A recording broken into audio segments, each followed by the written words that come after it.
Finally আমি ready করে নিয়েছি, নিজের হাতে তৈরি করেছি। কেমন হয়েছে তোমরা আমাকে কমেন্টে জানিয়ে দিও। আর এখন এটা ধরিয়ে আমি নিয়ে যাব, সব জায়গায় দেব। 14টা প্রদীপ আজকে দিতে হয়, তাই যে নিজের হাতে তৈরি করেছি, খুব ভালো লাগছে। আমার তো খুব ভালো লাগছে, তোমাদের কেমন লেগেছে তোমরা?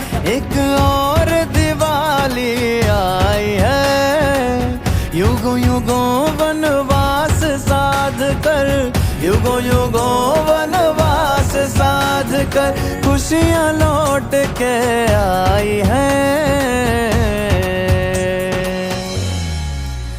मेरे भारत की ये कठिन तप